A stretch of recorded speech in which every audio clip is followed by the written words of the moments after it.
ראש הממשלה, איך אתה מסכם את הביקור? זה היה ביקור מצוין. גם ההתחלה באו"ם וגם הסיום בוושינגטון. זה הביקור הרביעי שלי בוושינגטון מאז שהנשיא טראמפ נבחר. זה ביקור היסטורי. במקום שהחמאס יבודד אותנו, הפכנו את היוצרות ובודדנו את החמאס. עכשיו כל העולם, גם העולם הערבי והמוסלמי, לוחץ על החמאס לקבל את התנאים שהצבנו יחד עם הנשיא טראמפ, לשרת כל חטופינו, החיים והחללים כאחד, כשצה"ל נשאר ברוב הרצועה. מי היה מאמין לזה? הרי כל הזמן אומרים, אתה חייב לקבל את התנאים של החמאס, להוציא את כולם, צה"ל צריך לצאת החוצה, והחמאס יכול להשתקם, הוא יכול גם לשקם את הרצועה. לא ולא, זה לא קורה.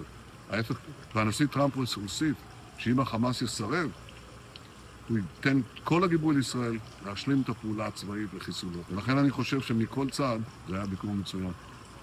ראש הממשלה, יש שאלה שנשאלת, האם הסכמתם למדינה פלסטינית? ממש לא. זה גם לא כתוב בהסכם. אבל דבר אחד כן אמרנו, שאנחנו נתנגד בתוקף למדינה פלסטינית. הנשיא טראמפ גם אמר את זה, הוא אמר שהוא מבין את זה, הוא אמר באו"ם גם שזה יהווה פרס עצום לטרור וסכנה למדינת ישראל, וכמובן שאנחנו לא מסכימים. תודה רבה, ראש הממשלה. תודה לך.